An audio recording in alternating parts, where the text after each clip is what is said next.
जी नमस्कार साथियों, good morning प्यारे दोस्तों, जय हिंद, वंदे मातरम, राधे राधे। आज की जो हमारी क्लास है उसमें टॉपिक चल रहा है हमारा तत्सम शब्दों की पहचान। तो तत्सम शब्दों की हमें पहचान करनी है। तत्सम शब्दों की पहचान, और ये कर रहे हैं हम शॉर्ट ट्रिक के साथ कि किस तरीके से हम तत्सम और तद्भव शब्दों को पहचान सकते हैं। कल तत्सम शब्दों की पहचान की आपको 9 कंडीशन बताई जा चुकी थी। आज 10वीं कंडीशन से हम शुरू करते हैं। इसमें जो शब्द क्लिष्ट, कठिन, जटिल, वर्तनीय है, जो शब्द क्लिष्ट, कठिन, जटिल, वर्तनीय है, उच्चारण वाले हैं, वो हमारे तत्सम शब्द कहलाते हैं। कैसे कहलाएंगे जी तत्सम शब्द में? जैसे शब्द आ गया सुसुरसा, तो ये जो सुसुरसा शब्द है, ऐसे ही अंताक्षरी शब्द है, सुश्रुत शब्द है, आशीर्वाद शब्द है, आशीर्वाद, उज्ज्वल शब्द, गुरु उपदेश शब्द है, दुरुपयोग शब्द। अब आपको इनमें से बताना है कि इनमें से अशुद्ध वर्तनी कौन सी है, गलत वर्तनी आपको बतानी है।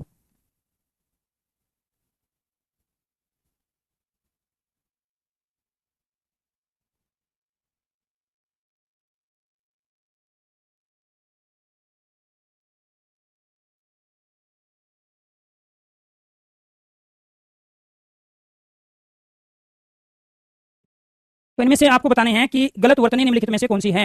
अगर आपको इसमें से गलत वर्तनी ये लग रही है तो इसके लिए 1 टाइप करो, इसके लिए 2 टाइप करो, इसके लिए 3 टाइप करो, इसके लिए 4, और इसके लिए आप 5 टाइप करो, इसके लिए 6, और इसके लिए आप 7 टाइप कर सकते हो। इनमें से अशुद्ध, गलत वर्तनी, क्लियर? अशुद्ध वर्तनी कौन कौन सी है, क्या बात है? तो हमने तत्सम शब्दों की कंडीशन में लिखा कि जो शब्द क्लिष्ट है, कठिन है, जटिल है, ठीक है, तो वे क्या कहलाते हैं? आपके तत्सम शब्द कहलाते हैं। क्या बात? प्यारे दोस्तों, आपको ध्यान रखना, इनमें से ये वर्तनी भी सही है, ये भी सही है, ये भी सही है, ये भी सही है, ये भी सही है, ये भी सही है, और ये भी सही है। कोई भी वर्तनी इसमें गलत है ही नहीं, सारी की सारी शुद्ध वर्तनी है। क्योंकि आप इस प्रश्न को गलत इसलिए कर रहे हो क्योंकि आपके लिए ये क्लिष्ट है, आपके लिए कठिन है, आपके लिए जटिल है। जिन शब्दों की न तो आप शुद्ध वर्तनी बता पाओ, जिन शब्दों को आप सही से उच्चारण ना कर पाओ, जिन शब्दों को आप सही से लिख ना पाओ, तो वे सारे के सारे शब्द तत्सम होते हैं। तो वे सारे के सारे शब्द क्या होते हैं? तत्सम होते हैं। सुसुरसा में यहाँ पे छोटे ऊ की मात्रा आती है, इसमें बड़े ऊ की आती है।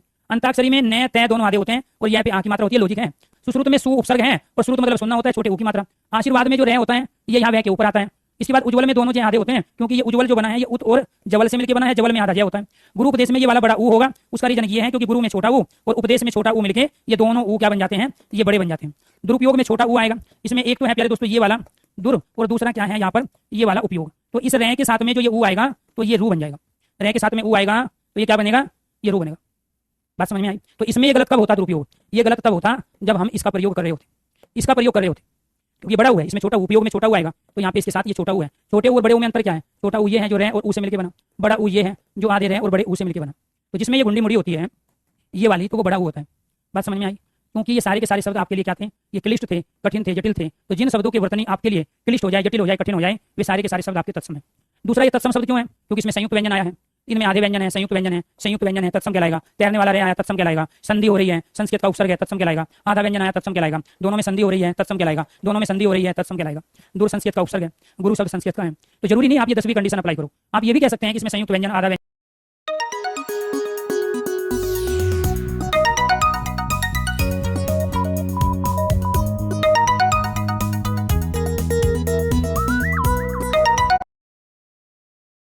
कठिन, जटिल, वर्तनी उच्चारण वाले होंगे वो कहलाएंगे तत्सम। क्योंकि हिंदी के जो तद्भव शब्द हैं उनको उच्चारण करना, उनकी वर्तनी को पहचानना बड़ा आसान होता है। इसके बाद 11वीं जो कंडीशन है वो 11वीं कंडीशन है आपकी ये संस्कृत के उपसर्ग से बने शब्द। संस्कृत के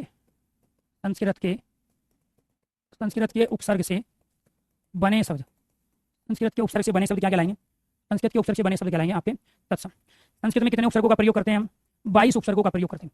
इनके अलावा कुछ गतिक शब्द भी होते हैं। गतिक शब्द क्या होते हैं? जैसे अंतरराष्ट्रीय में, अंतर जो शब्द है गतिक शब्द है। प्राग ऐतिहासिक में प्राग ऐतिहासिक में प्राग गतिक शब्द है। बहिर्गमन में बहिर्गतिक शब्द है। तो ये इन 22 उपसर्गों के अलावा है। तो अंतरराष्ट्रीय में जो ये अंतर है ये गतिक शब्द है। प्राग ऐतिहासिक में जो ये प्राग है जिसका अर्थ पहला प्राचीन होता है, गतिक शब्द है। बहिर्गमन में जो ये बहिर है, गतिक शब्द है। तो ये उपसर्ग नहीं, उपसर्ग की भांति प्रयोग होने वाले गतिक शब्द। तो ये सारे के सारे गतिक शब्दों से बने हुए शब्द हैं। तो गतिक शब्द हम उसे कहते हैं जो शब्दांश तो नहीं होता, होता तो शब्द ही है लेकिन उपसर्ग का काम करता है। क्लियर? तो इसीलिए ये अंतर, प्राग और बहिर ये गतिक शब्द हो गए, इसीलिए तत्सम है। तो प्रत्येक वर्ग का पहला अपने वर्ग के तीसरे में बदल जाता है। ये वाला रह कहाँ चला गया? यहाँ पर। ये विसर्ग का क्या परिवर्तन हो गया, रे में। अब आप अंदाजा लगाइए कि जब यहाँ पे तैरने वाला रे है, यहाँ आधा व्यंजन है, ठीक है, यहाँ पे भी आधा व्यंजन है, यहाँ पे ये पे आधा है, ठीक है, यहाँ पे प्यारे दोस्तों ये तैरने वाला रे है, उससे भी आप पहचान सकते हैं कि अंतरराष्ट्रीय प्राग ऐतिहासिक बहिर्गमन तत्सम शब्द है। दूसरा आपको ये ध्यान रखना है कि हम यहाँ पे जो संस्कृत के उपसर्ग प्रयोग करते हैं वो कौन कौन से उपसर्ग हैं जिनका ये वर्तनी भी सही है, ये भी सही है, ये भी सही है, ये, क्योंकि आप इस प्रश्न जिन शब्दों को आप सही से उच्चारण ना कर पाओ, जिन शब्दों को आप सही से लिख ना पाओ, तो वे सारे इसमें बड़े होकर आती है। अंताक्षरी में नए तय संस्कृत के उपसर्ग से बने शब्द, संस्कृत के उपसर्ग से बने शब्द क्या कहलाएंगे, संस्कृत के उपसर्ग से बने शब्द कहलाएंगे आपके तत्सम। संस्कृत में कितने उपसर्गों का प्रयोग करते हैं हम, 22 उपसर्गों का प्रयोग करते हैं। इनके अलावा कुछ गतिक शब्द भी होते हैं। गतिक शब्द क्या होते हैं, जैसे अंतरराष्ट्रीय में, अंतर जो शब्द है गतिक शब्द है। प्राग ऐतिहासिक में प्राग ऐतिहासिक में प्राग गतिक शब्द है। बहिर्गमन में बहिर्गतिक शब्द है। तो ये इन 22 उपसर्गों के अलावा है। तो अंतरराष्ट्रीय में जो ये अंतर है ये गतिक शब्द है। प्राग ऐतिहासिक में जो ये प्राग है जिसका अर्थ पहला प्राचीन होता है गतिक शब्द है। बहिर्गमन में जो ये बहिर है गतिक शब्द है। तो ये उपसर्ग नहीं, उपसर्ग की भांति प्रयोग होने वाले गतिक शब्द। तो ये सारे के सारे गतिक शब्दों से बने हुए शब्द हैं। तो गतिक शब्द हम उसे कहते हैं जो शब्दांश तो नहीं होता, होता तो शब्द ही है लेकिन उपसर्ग का काम करता है। क्लियर। तो इसीलिए ये अंतर, प्राग और बहिर ये गतिक शब्द हो गए, इसीलिए तत्सम है। तो प्रत्येक वर्ग का पहला अपने वर्ग के तीसरे में बदल जाता है। ये वाला रे कहाँ चला गया, यहाँ पर। ये विसर्ग का क्या परिवर्तन हो गया, रे में। अब आप अंदाजा लगाइए कि जब यहाँ पे तैरने वाला रे है, यहाँ आधा व्यंजन है, ठीक है, यहाँ पे भी आधा व्यंजन है, यहाँ पे ये पे आधा है, ठीक है, यहाँ पे प्यारे दोस्तों ये तैरने वाला रे है, उससे भी आप पहचान सकते हैं कि अंतरराष्ट्रीय प्राग ऐतिहासिक बहिर्गमन तत्सम शब्द है। दूसरा आपको ये ध्यान रखना है कि हम यहाँ पे जो संस्कृत के उपसर्ग प्रयोग करते हैं वो कौन कौन से उपसर्ग हैं जिनका हम प्रयोग करें। एक तो है हमारा आ उपसर्ग। मूल उपसर्ग आंग ही होता है लेकिन इसके स्थान पे हम प्रयोग किसका करते हैं, आ। अब इस आ का प्रयोग किसमें करेंगे हम, आ जन्म में करेंगे, आ हरण में करेंगे, आ मरण में करेंगे और आ जीवन में करेंगे। अब ये सारे के सारे शब्द आपके तत्सम हो गए। तो ये तत्सम क्यों हो गए, क्योंकि इनमें आ उपसर्ग लगा है, इसमें भी आ उपसर्ग है, इसमें भी आ है, इसमें भी आ है, इसमें भी आ है। तो ये आंग का आ क्यों हो गया, क्योंकि इसके नीचे हलंत है और हलंत वाले का लोप हो जाता है, गायब हो जाता है, छिप जाता है। जब ये गायब हो गया तो आ बच गया ना आपका, तो फिर आ का ही प्रयोग हम करते हैं। मूल उपसर्ग आंग ही है, ये आपको ध्यान रखना। तो इनमें आ उपसर्ग लगा इसलिए तत्सम है। या फिर आप क्या कहोगे, आप ये कहोगे सर जिसमें आधा व्यंजन है तत्सम है, इसका अंतिम शब्द नए है तत्सम है, इसका भी अंतिम शब्द नए है तत्सम है। यहाँ जीवन संस्कृत का तत्सम शब्द है इसीलिए तत्सम। जरूरी नहीं है कि आप एक ही कंडीशन अप्लाई करो। ऐसे ही दूसरा हम यहाँ पे प्रयोग करेंगे। यहाँ पे हमने प्रयोग किया अप का, तो इसे क्या बना लेंगे, अपमान बना लेंगे। हमने यहाँ पे इससे प्रयोग किया आओ का, इससे प्रयोग बना लिया हमने अवसर। यहाँ हमने इससे प्रयोग कर लिया अति का और इससे शब्द बना लिया अत्याचार, अति और आचार। तो इसमें आधा व्यंजन आ गया, या आप कहोगे इसमें अति उपसर्ग है। यहाँ हमने प्रयोग कर लिया अधि का, तो इससे शब्द बना लिया हमने अध्यक्ष तत्सम शब्द। एनीथिंग और भी बहुत सारे शब्द बनेंगे, मैं तो एक एग्जांपल देके आपको बता रहा हूँ। यहाँ हमने शब्द प्रयोग किया अभी और इससे शब्द बना लिया हमने अभ्युदय, ठीक है। यहाँ हमने शब्द ले लिया, ये शब्दांश ले लिया उपसर्ग अन और इससे शब्द बना लिया हमने अनुचित या अनधिकार। तो कुल मिला के बात यह है, ये शब्द तत्सम इसलिए हुआ क्योंकि इसमें अधि उपसर्ग है, इसमें अभि उपसर्ग है, इसमें अन उपसर्ग है, इसमें अति उपसर्ग है, इसमें अ उपसर्ग है, इसमें अप उपसर्ग है, इसमें आ उपसर्ग है, ये तत्सम कहलाए। दूसरा आप ये भी कह सकते हो यहाँ पर कि सर ये जो अवसर है इसमें अ उपसर्ग है, इसके बाद ये अति और आचार है,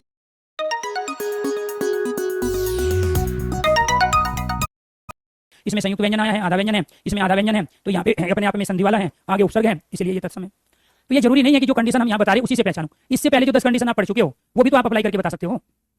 ऐसे ही दूसरे उपसर्ग देखो, यहाँ एक आपका प्रति उपसर्ग होता है, एक परा, एक परि उपसर्ग होता है, एक पर उपसर्ग होता है, टू उपसर्ग होता है, उप उपसर्ग होता है, सम उपसर्ग होता है। इनसे जो भी शब्द बनाओगे वो सारे संस्कृत के बनेंगे क्योंकि संस्कृत के उपसर्गों से संस्कृत के शब्द बनते हैं, ठीक है। तो यहाँ पे आपने ले लिया प्रतिवर्ष, यहाँ आपने ले लिया प्रत्यक्ष, इससे आपने लिया पराक्रम और इससे ले लिया आपने पराभव। यहाँ पे ले लिया आपने परिक्रमा, इससे ले लिया आपने पर्यावरण। यहाँ आपने ले लिया प्रकार, यहाँ ले लिया आपने प्रकाश, इससे ले लिया आपने सुपुत्र, इससे लिया आपने स्वागत।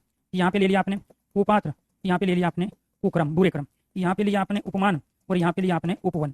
इसमें ले लिया आपने संविधान और इसमें ले लिया आपने संस्कृत या संस्कार। तो प्यारे दोस्तों मैं क्या बताने की कोशिश कर रहा हूँ कि यहाँ इसमें प्रति उपसर्ग है, परा उपसर्ग, परि उपसर्ग, पर उपसर्ग, सु कु उप सम उपसर्ग, मैं के स्थान पे अनुस्वार का प्रयोग। तो जब ये संस्कृत के उपसर्गों से बने हैं तो ये सारे के सारे तत्सम होंगे।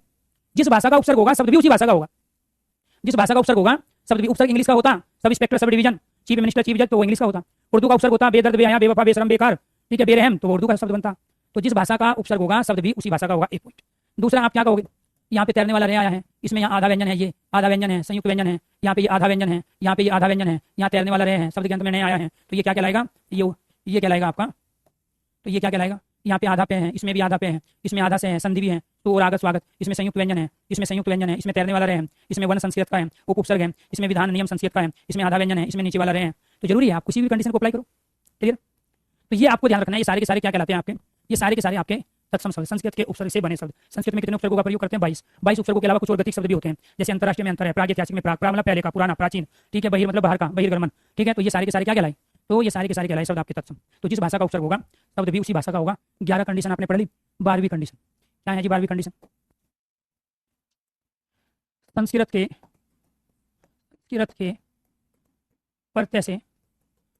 प्रत्यय से बने शब्द। प्रत्यय जिस भाषा का होगा शब्द भी उसी भाषा का होगा। तो संस्कृत का प्रत्यय संस्कृत में लगाए। जैसे फॉर एग्जाम्पल शब्द आ गया धार्मिक, क्लियर। यहाँ सब आ गया वर्णकार, यहाँ पे शब्द आ गया लघुता, यहाँ शब्द आ गया गुरुता, यहाँ पे शब्द आ गया पूजनीय। अब आप क्या करोगे? यहाँ मूल शब्द धर्म है जो कि संस्कृत का है, एक प्रत्यय आ गया। यहाँ मूल शब्द वर्ण है, कार प्रत्यय। मूल शब्द लघु है, त्व प्रत्यय। मूल शब्द गुरु है, ता प्रत्यय। मूल शब्द पूज है, अन्यर प्रत्यय का प्रयोग हो गया। तो ये जो मूल शब्द है, ये जो पूज है संस्कृत का है, गुरु संस्कृत का है, लघु लघु छोटा, गुरु बड़ा, स्वर्ण ये संस्कृत का है, धर्म संस्कृत का है। इसमें ये आया हुआ था इसलिए तत्सम है।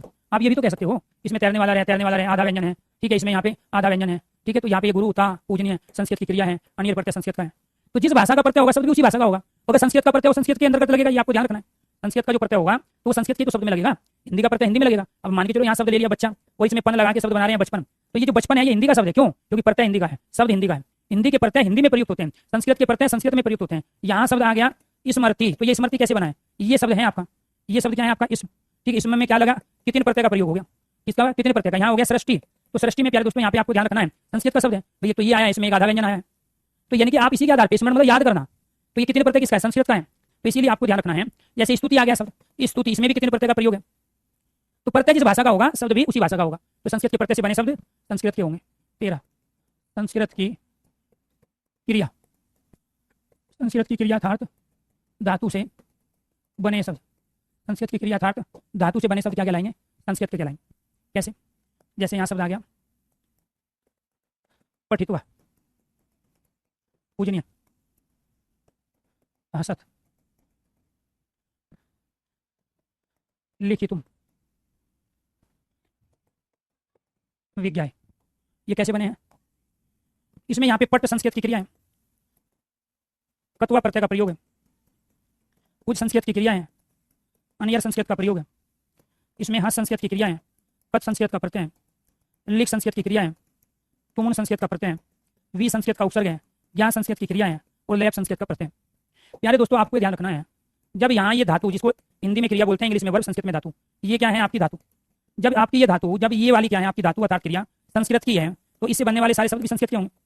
वर्ब जिसकी होगी शब्द भी उसी का होगा। ज्ञान मतलब जानना, लिख मतलब लिखना, हस मतलब हंसना, पूजा करना, पट पढ़ना। तो ये जो धातु है, क्रिया है, ये सारी की सारी धातु, सारी की सारी क्रियाएं संस्कृत की है। वर्ब जिसकी होगी शब्द भी उसी का होगा। हमने एक वर्ब ले ली यहाँ पर, ये वाली कौन सी वर्ब ली? क्रीड ले ली। एक शब्द ले लिया हमने यहाँ खेल, और एक ले लिया हमने यहाँ प्ले, और इससे हमने शब्द बनाया क्रीडति, किसका बनेगा? संस्कृत। इससे शब्द बनाया हमने खिलाड़ी, किसका बनेगा? हिंदी का। इससे शब्द बनाया हमने प्लेयर, किसका बनेगा? अंग्रेजी का। वर्ब जिसकी होगी शब्द भी उसी का होगा।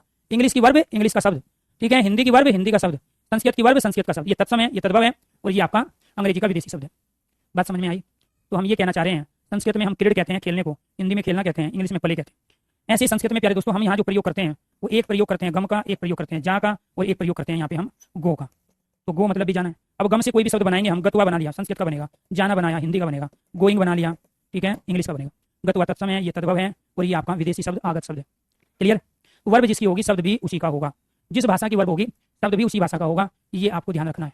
जैसे फॉर एग्जाम्पल हमने यहाँ एक वर्ब ले ली पट, इसी वर्ब को हम यहाँ क्या बोलेंगे? पढ़, और इसी को क्या बोलेंगे? रीड, और रीड से क्या बना लेंगे हम? रीडर। तो रीडर इंग्लिश का शब्द हुआ, यहाँ पढ़ना हिंदी का शब्द हुआ, और यहाँ पठती ये आपका संस्कृत का शब्द हुआ। तो ये पठती क्या है जी?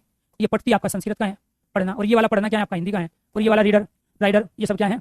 ये आपका अंग्रेजी का विदेशी शब्द है। तो क्या बताना चाह रहे हैं हम बताना चाह रहे हैं वर्ब जिसकी होगी शब्द भी उसी भाषा का होगा। कितने हो गए जी? 13। अगर यहाँ तक चीजें समझ में आई है तो एक बार सारे स्टूडेंट ओके कीजिए, यस कीजिए। 14 क्या है? वेद शास्त्र, पुराण, रामायण, महाभारत आदि आदि संस्कृत के ग्रंथ, जिनमें मंत्रों व श्लोकों मंत्रों व श्लोकों में लिखा गया। ओहो, ये सारे के सारे क्या है? तत्सम शब्द है। ऋग्वेद में क्या है? मंत्र है। सामवेद में मंत्र है। यजुर्वेद में मंत्र है। अथर्ववेद में मंत्र है। रामायण में क्या है? श्लोक। आते हैं राम, भरत, सीता, लक्ष्मण, शत्रुघ्न, विश्वामित्र, दशरथ, कौशल्या। महाभारत में कौन आते हैं? युधिष्ठिर, भीम, अर्जुन, द्रोणाचार्य, भीष्म, कृपाचार्य, दुर्योधन, दुशासन, धृतराष्ट्र, पांडव, कर्ण। मैं क्या बताने की कोशिश कर रहा हूं, जितने भी प्यारे दोस्तों हमारे वेद शास्त्र है, पुराण है, अग्नि पुराण है। क्या है? अग्नि पुराण। तो अग्नि पुराण में मार्कंडेय पुराण है, शिव पुराण है, गरुड़ पुराण है, एनीथिंग। तो आपको ये ध्यान रखना है कि इसमें आधा व्यंजन है। तो ये जो ऋग्वेद है ये ऐसे लिखा जाएगा। ठीक है, मैं दोबारा से लिख देता हूँ। कैसे लिखेंगे? ऋग्वेद। इस ऋग्वेद में आधा व्यंजन है, तत्सम होगा। साम मतलब गायन, संस्कृत की क्रिया है, वर्ब है।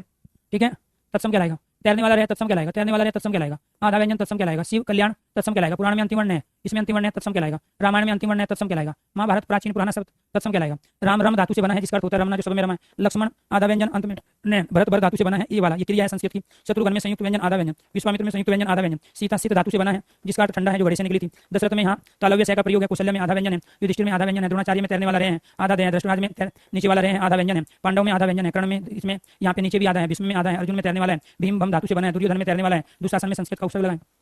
तालव्य से है। तो यानी कि जरूरी नहीं है हम इस पे यही कंडीशन अप्लाई करें। आप ऑलरेडी इससे पहले जो 13 कंडीशन पढ़ चुके हो, वे 13 कंडीशन भी तो अप्लाई हो रही है। इसलिए सारे के सारे तत्सम शब्द है, संस्कृत के शब्द है। और चूंकि ये वेद शास्त्र से, पुराणों से, रामायण से, महाभारत से लिए गए, इसमें ये सारे के सारे मंत्रों में लिखे गए। रामायण और महाभारत श्लोकों में लिखा गया, और मंत्र श्लोकों में जो भी लिखा जाता है वो सब संस्कृत में होता है।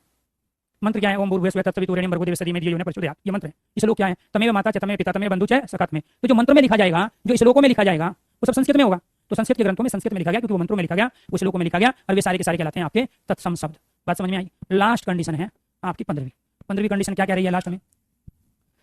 हिंदू धर्म संस्कृति, हिंदू धर्म संस्कृति, हिंदू धर्म संस्कृति संस्कार, हिंदू धर्म संस्कृति संस्कार के परिचायक शब्द। हिंदू धर्म संस्कृति संस्कार, हिंदू धर्म संस्कृति संस्कार के परिचायक शब्द क्या कहलाते हैं? ये कहलाते हैं आपके तत्सम शब्द। हिंदू धर्म संस्कृति संस्कार के परिचायक शब्द। हिंदू धर्म में 4 पुरुषार्थ होते हैं। वर्ण व्यवस्था होती है, आश्रम व्यवस्था होती है, आश्रम व्यवस्था। 16 संस्कार होते हैं। कितने? 16 संस्कार। यही तो है हिंदू धर्म की परिपाटी। क्लियर? तो आपको ध्यान रखना है, पूजा पाठ के तमाम विधि विधान हमारे जितने भी सब संस्कृत में मिलेंगे।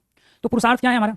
हमारे पुरुषार्थ हैं धर्म, अर्थ, काम और मोक्ष।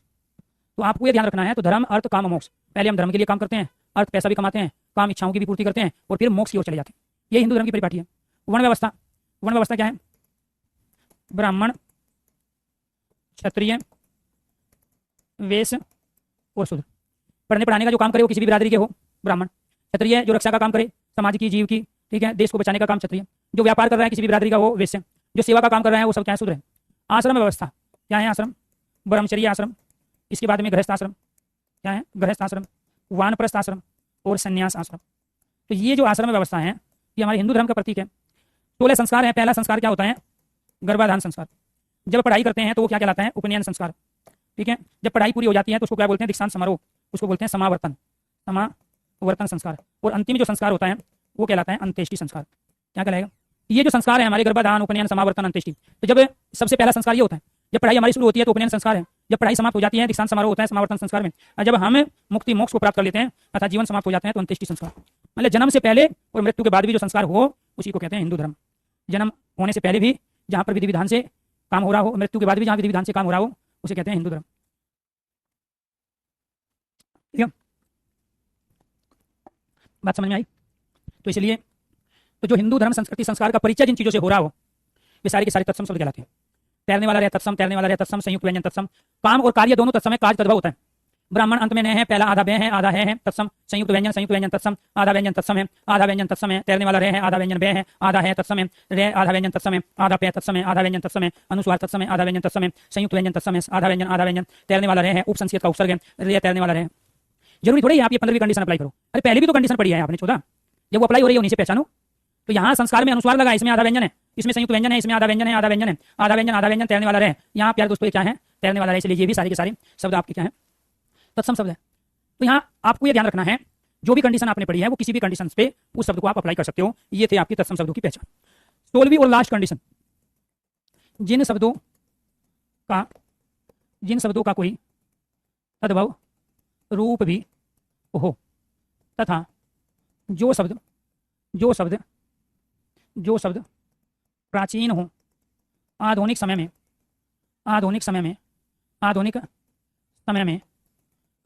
जिन शब्दों का प्रयोग बहुत कम किया जा रहा हो, आधुनिक समय में जिन शब्दों का प्रयोग बहुत कम किया जा रहा हो, वो क्या कहलाते हैं, तत्सम शब्द। जैसे कपोत, मयूर, गर्त, हरिद्रा, परिणय,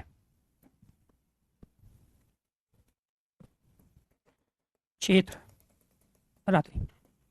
ये क्या है, इनका प्रयोग आधुनिक समय में कम हो रहा है, और इनके स्थान पे जिनका रोज होता है वो क्या है, वो है कबूतर, और ये क्या है, मोर, ये क्या है, घी, इससे क्या है, हल्दी, परिणय, इसका क्या है, विवाह, क्षेत्र, खेत, रात्रि, रात।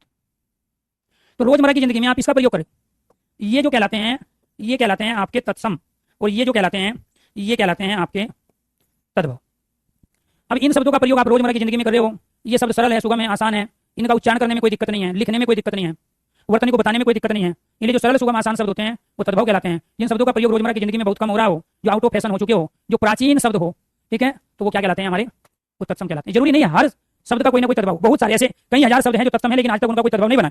जैसे विदुषी शब्द है, विदुषी विद्वान महिला को कहते हैं, लेकिन इस विदुषी का कोई तद्भव बना ही नहीं है, तो लेकिन ये तत्सम है ना, वि संस्कृत का उपसर्ग है, मूर्धन्य से का प्रयोग हुआ है, क्योंकि तद्भव शब्दों में, हिंदी के शब्दों में तो इस वाले से का प्रयोग होता है, हिंदी के शब्दों में उस वाले से का प्रयोग होता है। ये आपको ध्यान रखना। क्लियर?